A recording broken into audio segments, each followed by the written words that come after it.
happy that again we have a chance to be together and to talk about new results on algebraic graph theory, on algebraic combinatorics, and some applications. Actually, you know that the most of talks we have, they contain some new results.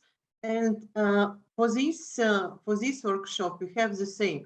So during 4 days, we have 16 talks, and all results will be new, just published or not published, or just submitted to archive or journals. And I'm really happy that today we have 4 talks dealing with pi-regular graphs. And our first speaker is Stefan Gerke, who will give a talk about extremal bipartite, biregular, bicassette graphs. So the floor is yours. Thank you very much, Jelena, for the nice introduction. And yes, these results I'm going to present are not published yet. Some of them are already submitted, but some of them are totally new in a sense. So let me say that this work is joint with Robert Jajcaj, Pavol János, Martin Macsai, Josef Shiran, and Jan Wang.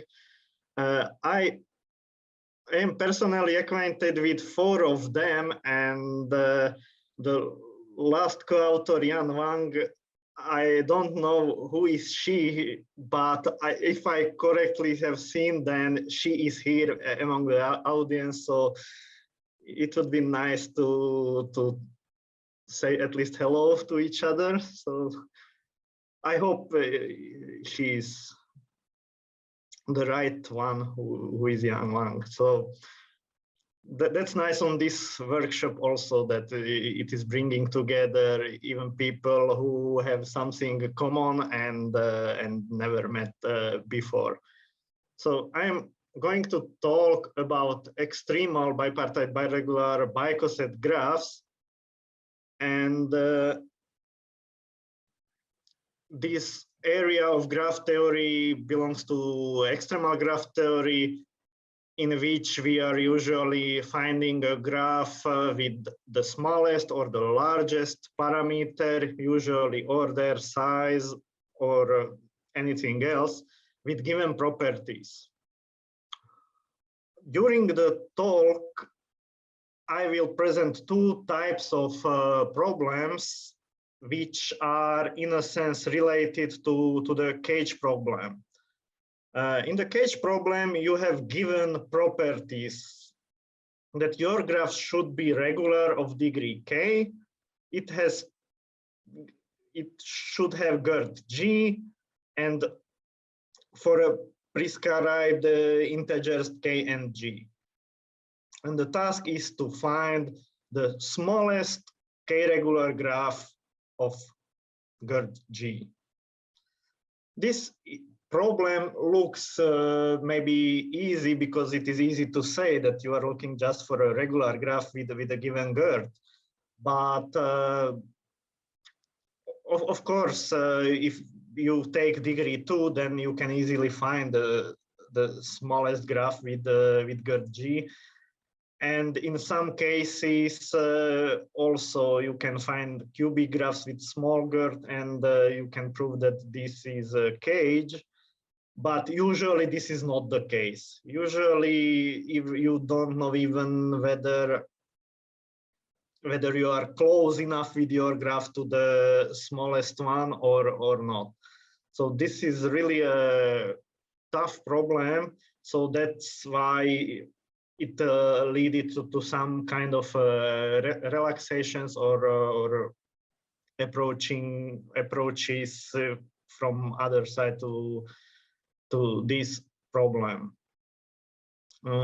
If you are more interested in the cage problem, then I can say that you will find all the old and new results in the dynamic cage survey, which is on electronic journal of combinatorics, and it is regularly updated by Robert Yaitsai and Geoff Exo.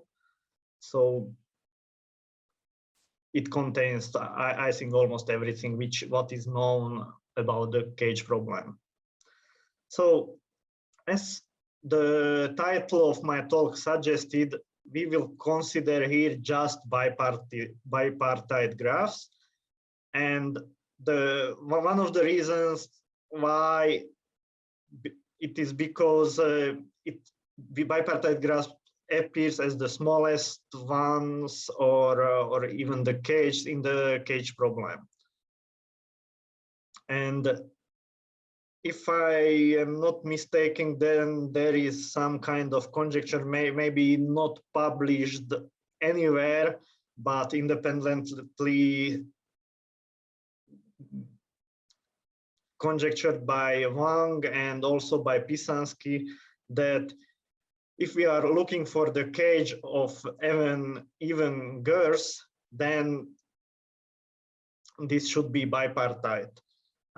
All the evidence for known cages supports these conjectures, but on the other hand, still we do not know much about the cage problem or the cages. So this is a quite ambitious conjecture, I would say.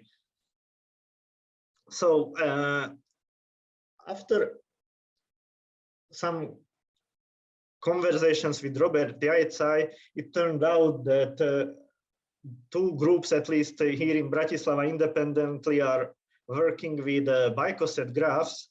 So after that, we joined our efforts, and the results which will follow here are results of this communication and this cooperation. So first of all, I would introduce what the bicoset graphs are. So take a finite group G and two of its subgroups such that they have core-free intersection, and usually it is not necessary that the two subgroups are generating the full group, but in other case you will obtain disconnected graphs. So in many cases, since we would like to have nice graphs, we are supposing also that these two subgroups are generating the full group G. So the bicoset graph is a bipartite graph whose vertices are the left cosets of one subgroup and left cosets of other subgroup. And the adjacency is defined that two vertices representing left cosets of different groups are adjacent whenever they have non-empty intersection. So we are not putting loops in the vertices because we are having we are interested in ordinary graphs. So with these assumptions, we can easily derive the basic properties of such graphs, that each vertex in one partition has a degree, what is the order of the corresponding coset, and also on the other side, the vertices are of other degree, possibly other degree, which is the order of the second subgroup. And of course, from these, we are obtaining a regular graph if both of the chosen subgroups are of the same order. And if you think a bit, then you can easily see that this is some kind of generalization of Cayley graphs. And the following lemma says that similarly as in the Cayley graphs, the graph is connected if and only if the chosen elements, in this case, chosen subgroups, are generating your original group. So if we will take a look locally what is going on in these graphs, then if you have chosen a left coset of the group of the subgroup H, then you can in fact label the edges, because if there is an edge from XH to the other partition, then you know that there is an element in this which is responsible for how to say, for that edge. So there is such HI for which X times HI is the same as some element from the other part. So if the element which is in the intersection of the two left cosets, then from on one side you can count it as X times some element of the subgroup H, and on the other hand it is Y times some element of the other subgroup. So you can assign some labels to edges. And why it is important? Because if you realize this, then you can easily track the existing cycles in your graph. For example, if you have in your graph a 6 cycle, then just using these labelings, you can say that some product of elements from these subgroups are giving you identity element of the group G. So also it is very similar to the case what is happening with Cayley graphs and its generating set. So after playing with this, you can easily see that if you have a finite group G and two of its proper subgroups H and K, then the corresponding bicoset graph has a cycle of length 2R if and only if there exist sequences of non-identity elements from the one subgroup and from the other subgroup, such that the alternating product of these elements are giving you the identity element of the group G. This is, of course, very helpful if we are interested in, for example, cage problem, because to count the GERTs, it is, or task is just to check what is the smallest length which is giving you of this type of product, which is giving you the identity element of the group.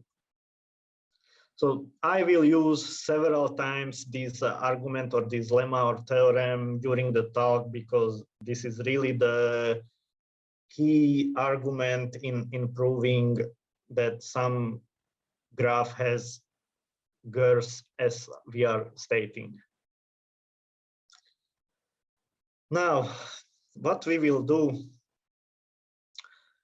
we will relax the cage problem into biregular graphs.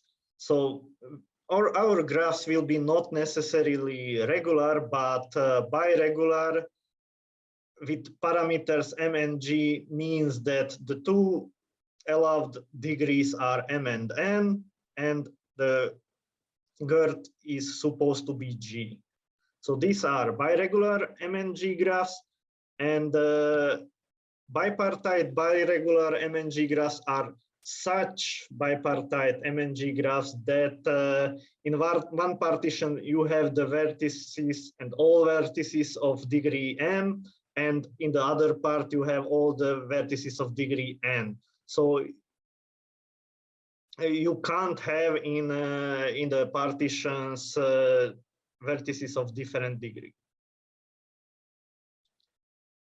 Now, if we would like to construct the smallest such graphs with prescribed GERT G, then in fact you would like to find the solution for the bipartite biregular cage problem.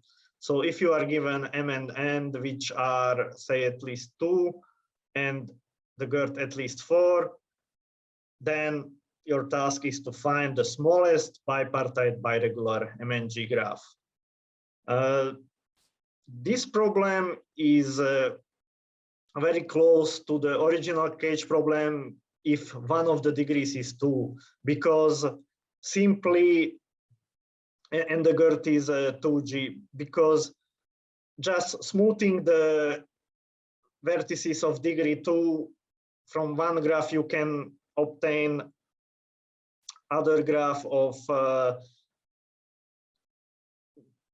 regular graph of degree n and GERT G, and in the opposite direction, if you have a cage which is an NG cage, then you can create from it a 2n 2G bipartite graph, which is a solution of this problem. So for the case m equals 2, it is the two problems are equivalent.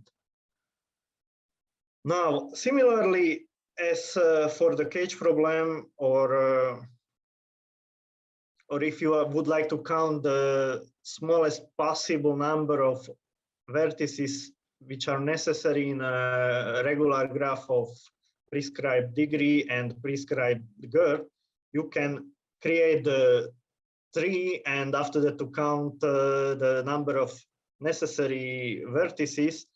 Similarly to that case, you can derive a naive lower bound for the order of bipartite biregular graphs. I'm not going to read these bounds. These are in principle easily derivable because the idea behind it is quite easy. So just to create the corresponding tree and count the number of necessary vertices. So I will refer to this one as the adjusted, more like bound for bipartite biregular graphs. A little bit more complicated, or how to say, more careful analysis of the Moore tree was resulted in much better lower bound for the order of such graphs, which was, as you can see, done in this year by Araujo, Pardo, Ramos Rivera, Yaitsai, and Szörnyi. And again, I'm not going to read these formulas. For you, the important thing is that by some algebraic arguments like divisibility and so on, you can derive a more precise lower bound just by counting what is the number of extra vertices you will need in order to be able to complete the picture, which starts with a Moore tree. So I will skip these 3 slides, and now we are arriving to some known results. Known, by known we mean that they were published in 2022, and this will be also important later on, and you will understand why. So Araujo, Pardo, Ramos Rivera, Yaitsai, and Szörnyi in their paper also said that whenever a generalized quadrangle, generalized hexagon, or octagon of order ST exists, then the point line incidence graph of these objects are giving you bipartite biregular cages of the corresponding with corresponding parameters. And again, by the knowledge when these kinds of objects do exist, we can immediately derive infinite families of bipartite biregular graphs with these parameters. So the knowledge of finite geometries immediately gives you quite nice infinite families of such graphs. And the related theorem behind it is that if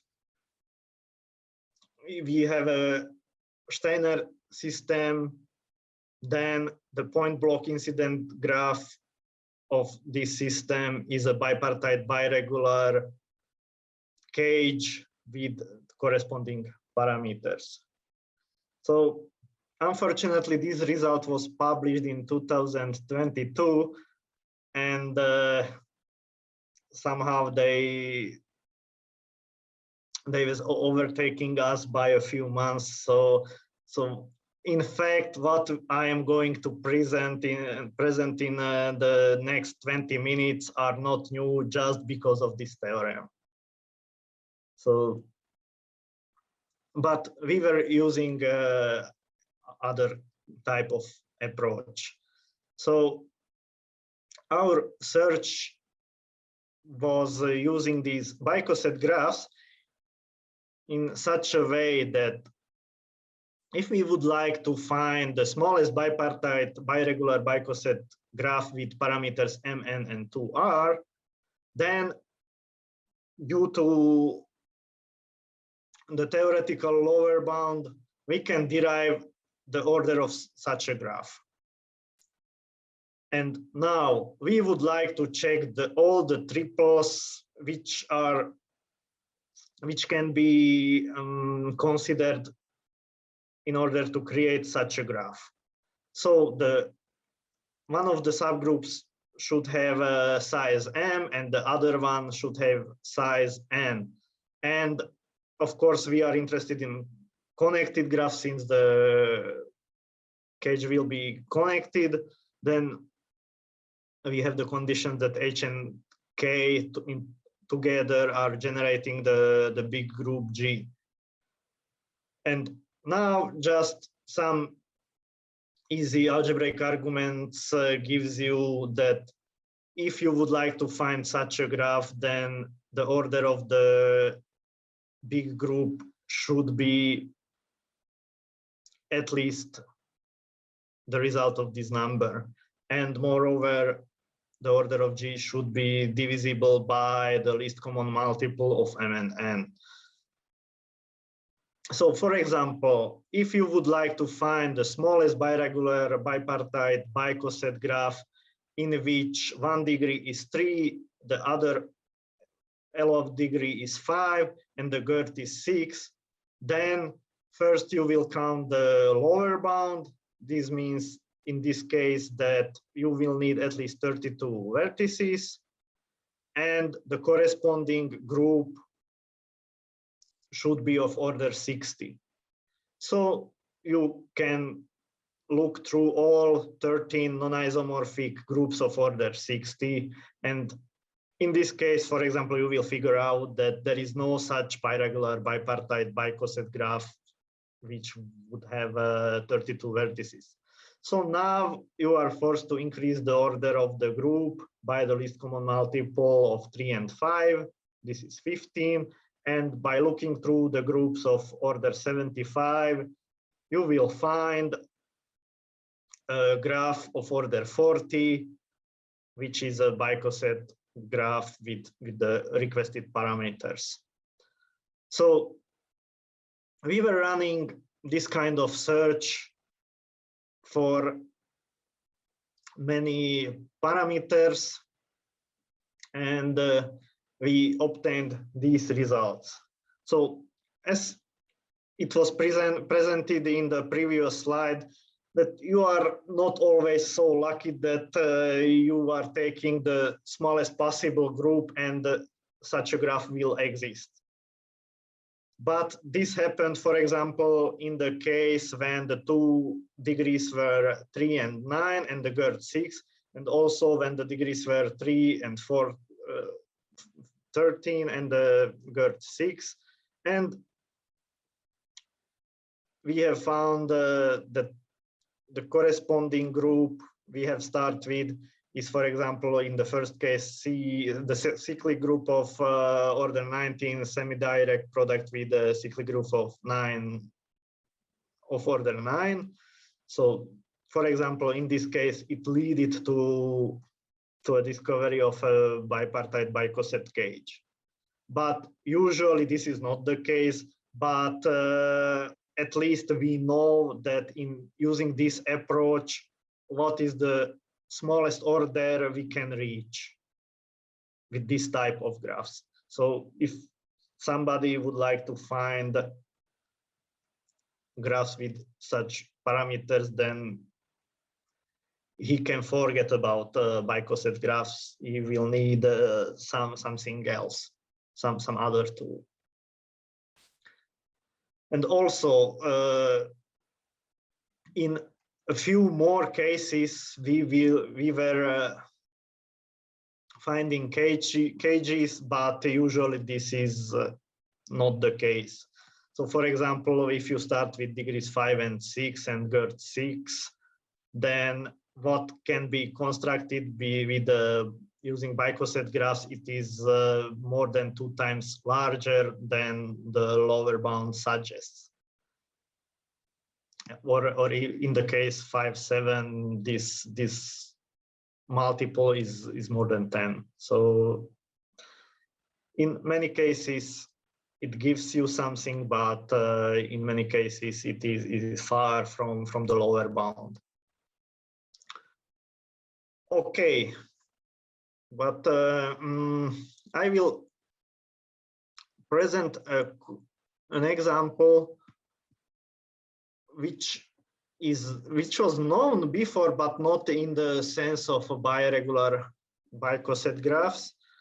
So, for example, if you choose 2 permutations A and B like here, then the corresponding subgroups generated by A, respectively B, and the group generated by AB, then the corresponding bipartite biregular bicoset graphs will be of order 160 with degrees 4 and 6, and the order of this graph matches the lower bound. So immediately we know that this is the bipartite biregular 468 cage.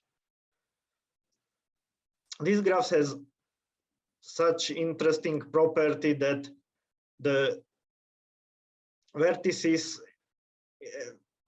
which are in distance 2 are forming 2 connected components of the graphs, and both of them are strongly regular graphs. And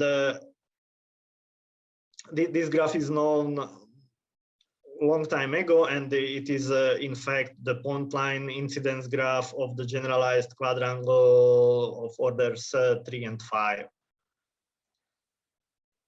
But the other examples, when one of the degrees was 3 and we have found bipartite biregular bicoset cages, that case could be, or we were able to generalize it.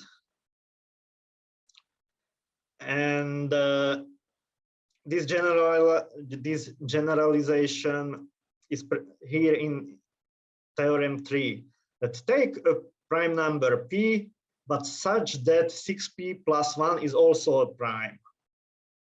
And let K be a non-zero element in the cyclic group 6P plus 1, which is of order 3P. And create the metacyclic group of order 3P times 6P plus 1 in such a way that A is the generator of the cyclic group of order 6P plus 1, and B will be an element of order 3P. Such elements always exist under these conditions. So this is usual way how to obtain metacyclic group of this order. Now, if you take the subgroup generated by B to the P power, then of course, since B is of order 3p, this subgroup will be of order 3, and the element B times A generates a cyclic subgroup of order 3p, and the corresponding bicoset graph will be with parameters 3, 3p, and 6, and of order p plus 1 times 6p plus 1, which matches the lower bound. Hence, it is really a 3, 3p, 6 cage.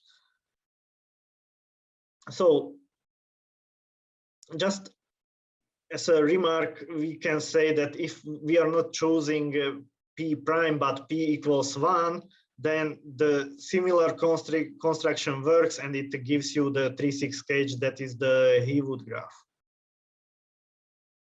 And using some counting arguments, we can derive some identities in that group, which will be useful in the proof of this theorem. So just by multiple using of the relator BA equals A to kth power times B, all these three identities can be derived. So first of all, we would like to prove that the constructed graph doesn't contain any cycles of length 4. And now I will refer to the lemma we derived at the beginning, that if we will have a 4 cycle in this graph, then there exists an element, non-identity element in group H, non-identity element in group K, again in H, and again in K, such that this product gives you the identity element of the group G.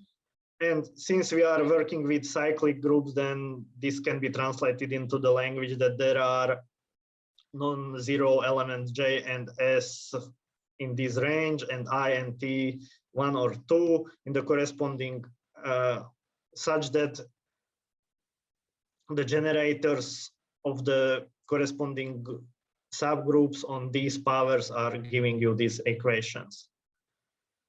Now, first observation is that, of course, this relator keeps the power or the exponent of B invariant. So from that, immediately one can derive this congruence. And during the proof, we can distinguish two different cases. Either the sum of I and T is 0 modulo 3 or not.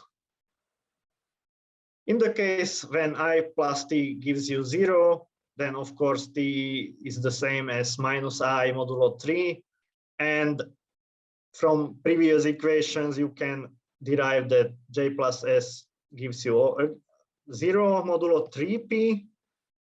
And now by using identities in the group, you will obtain that if there is a 4 cycle in the graph, then this power of A and this power of A should be the same, modulo 6p plus 1. So this is just counting in the group. And after that, counting with some modulos, and easy algebraic arguments will say that in this case, you cannot have these congruence be satisfied because the conditions you have on the elements or on the numbers simply cannot be satisfied. So this argument says that in the first case you cannot have such an identity or such 4 elements which will give you a product which will be the identity element of the group. And in very similar way, but a little bit different way, you can again obtain that even if I plus T is not 0 modulo 3, then then you can't have a cycle of length 4. In this case, you can derive this equation to be satisfied. First observation is that if J and S will be the same, that this element will be of order 2, but you are in a group of odd order, so this is impossible. So you can easily derive that J cannot be the same as S. And again, just using this and the same, or not the same, but similar arguments as in the previous case, you will obtain that either this equation is not satisfied, or you are obtaining a contradiction with the fact that S and G cannot be the same. So in both cases are impossible. This means that your graph cannot contain a 4 cycle. So this is the, I would say, the key fact or the key argument in the proof, because all the other things you need to check in order to prove the theorem are now quite easy. In order to see that K and H are core-free, have core-free intersection, it can be seen easily. Also that the degrees are, as they are stated in the theorem, are easy. Maybe a little bit work, but again, very easy algebraic manipulation in group will tell you that if you take the generators of group K and H, then these are really generating you the full group. It is enough just to show that the two generators of the group G, A, and B cannot be, that you can write them as product of these elements. So again, it is easy group theory.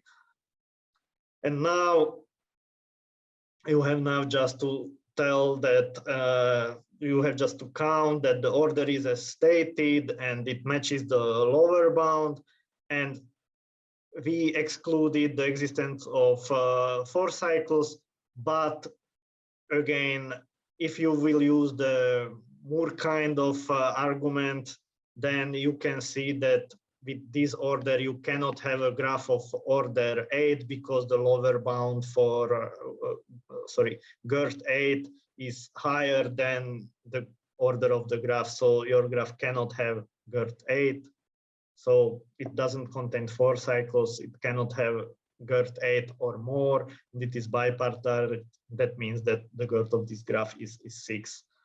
So this is the way how we prove the theorem and find possibly infinite family of KGs, possibly because it is not known how many such primes P we have.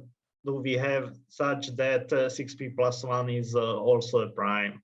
It's a conjecture, but nobody knows whether it is true or not. Now, and as I stated before, that it turned out in this year, okay, we obtained these results this year, and the paper with 4 or 5 authors, which was already presented, and the results from them were published also in this year. Then we were quite unlucky to learn that these graphs in the previous theorem are not new, because they can be obtained as point block incident graphs of the so-called Neto triple systems. These are such Steiner triple systems whose automorphism groups act too homogeneously, but not too transitively on the elements. So quite interesting family of Steiner triple systems. And exactly these are related to the construction which we discovered or rediscovered. Now, we tried to generalize the previous theorem because in the previous theorem, one of the degrees was 3. And we start to look at the similar construction, but not having 3 as 1 degree, but any prime number q, or at least odd number, and to create the similar metacyclic group of corresponding order. And the results are, I would say, unpredictable, because in some of the cases we are obtaining good graphs. That means with GERT6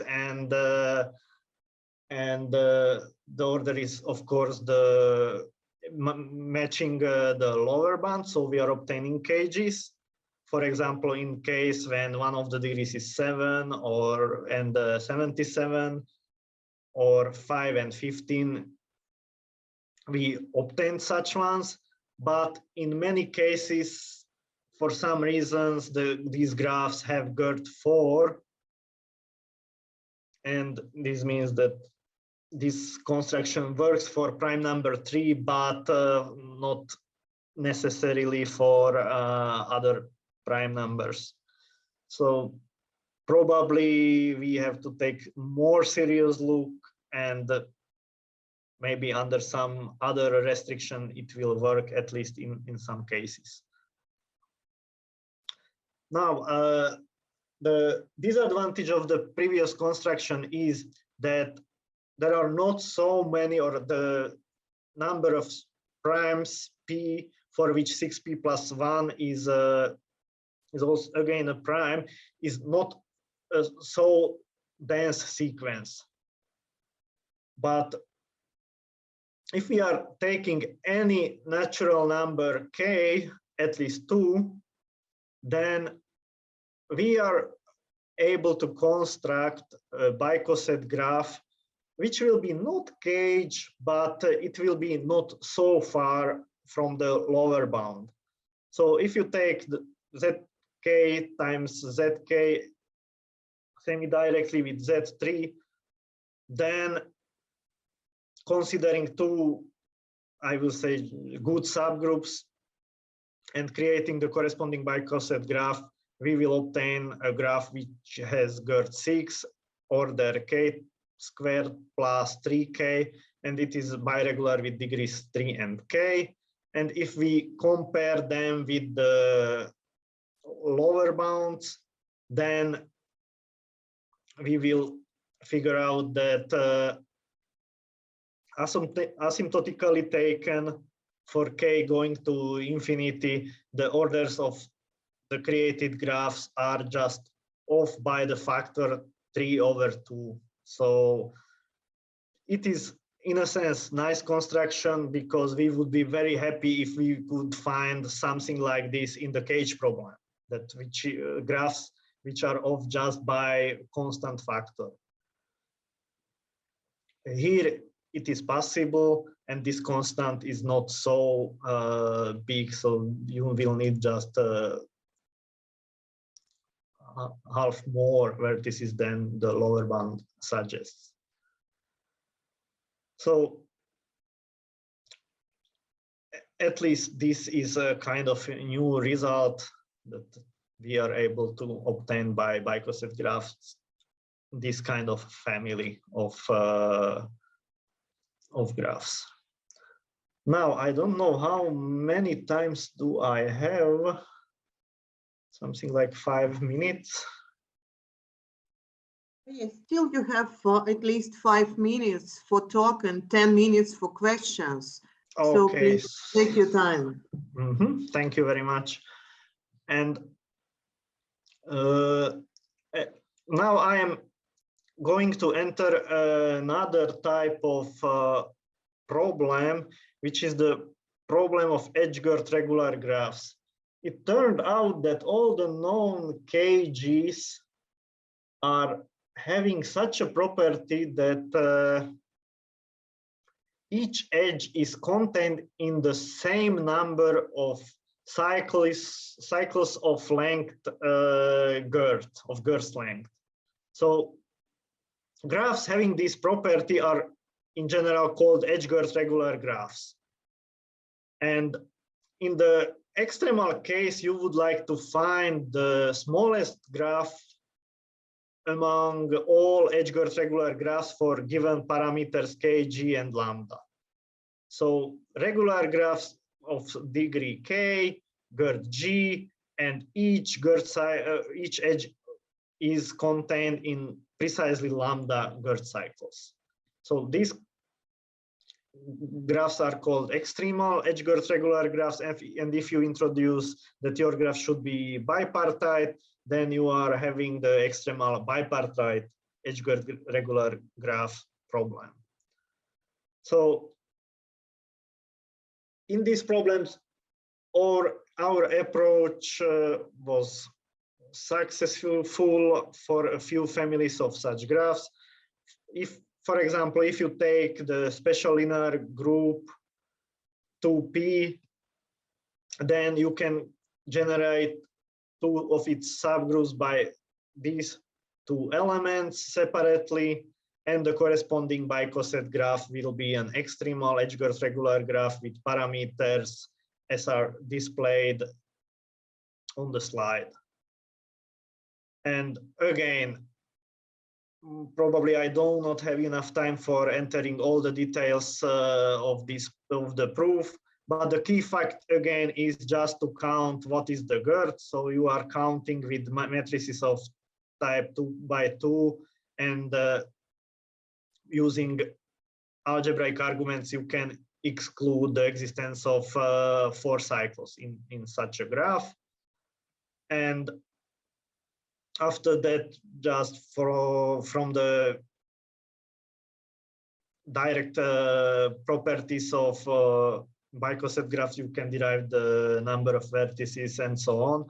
And the next problem will give you a piece of job is to prove that all the edges are contained in precisely this number of girths of cycles of length 6. So this means that you have to count the number of solutions of these equations under the conditions that H's are from the group H and non-identity and keys from the same. But again, this boils down to counting in the finite field of order P, and the rest of the job is just combinatorics on the quite low level. So you will count relatively easily that really all the edges are contained in the number of girth cycles as was stated in the theorem. Okay, I forgot to mention at the beginning that bicoset graphs are edge transitive. So in here, you need just to count this for one edge and everything is done. So if you would like to construct edge transitive graphs, then you can take the bicoset construction and you will obtain many edge transitive graphs. Somehow I forgot to mention this at the beginning. Now it remains to prove that really your graphs are the smallest possible such graphs. In some of the papers, when these graphs were introduced, also the lower bound for edge-girth regular graphs of prescribed parameters were derived.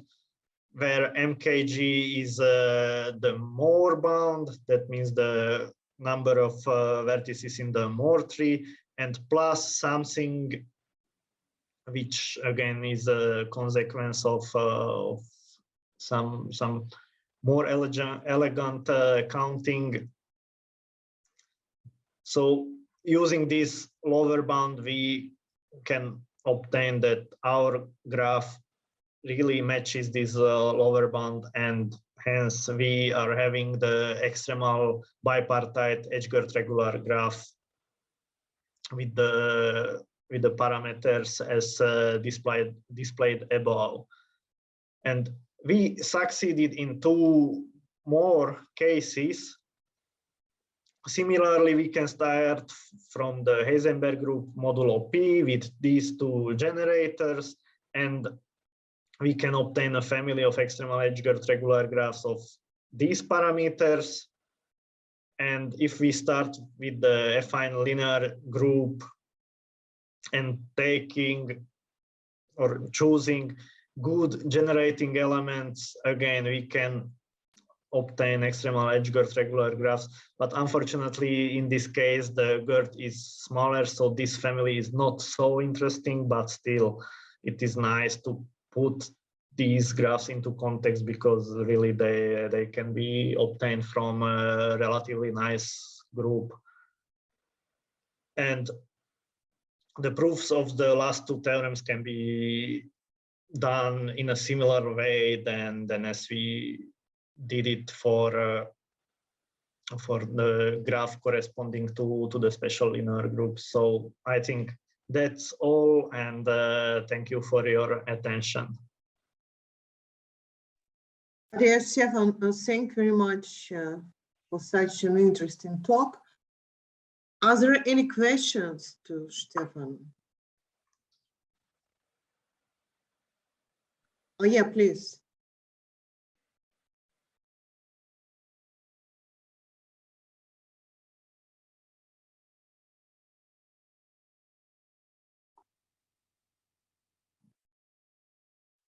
Well, I can't hear anything.